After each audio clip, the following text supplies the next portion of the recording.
that lonesome whistle that you hear when a train goes by and it blares that horn. You know, it just kind of hits you. It goes down your spine and just starts shaking you all over a little bit, and you get that bug and you wonder what would it be like to ride one of those big pieces of steel machinery. When I was a kid, I grew up and I never thought I was going to ride a train, but I always heard that whistle go by every day.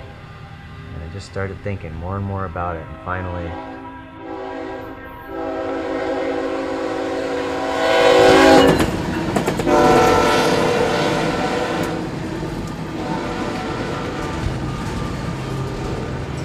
when I was 18, I went down to the Oakland train yard, and without knowing anything about it and without really having any direction or guidance except from a Jack Kerouac book, I went ahead and figured I'd jump on one and see where I went.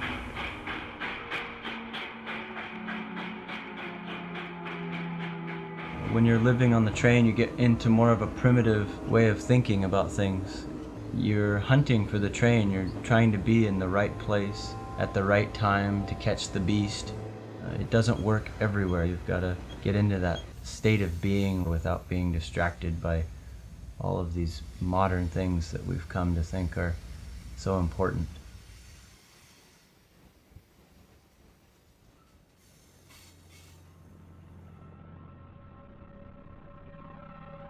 An unknown body that's found by the train tracks in any given town in the U.S. is not necessarily going to get the attention from the local police like a citizen that was known locally and worked a job or something like that. So you have these transient people that are really unknowns in general, you know, shadow people, tramps. And if one of them winds up dead somewhere, it might be years, it might be never that the story ever gets told or it ever gets found out what happened.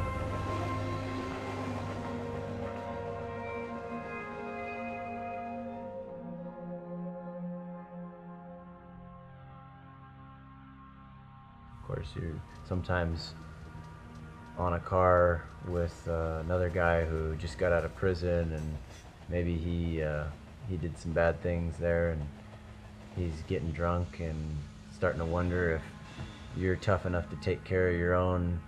You know, sometimes it might end up just being some bruises, but other times maybe a knife gets pulled, or maybe somebody gets pushed off the train. And you never know what happened to him until you read about him in the paper.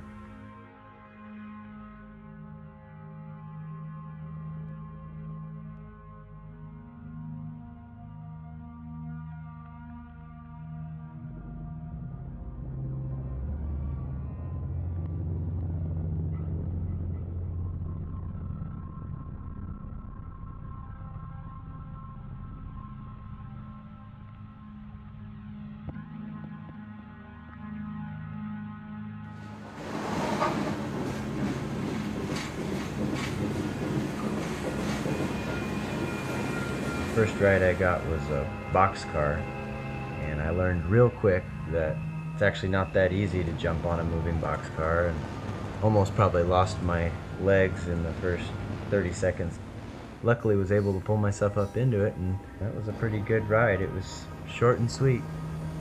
I got back on shortly after, and I won't say I've rode every day of my life since then, but I feel like I think about trains every day of my life since then.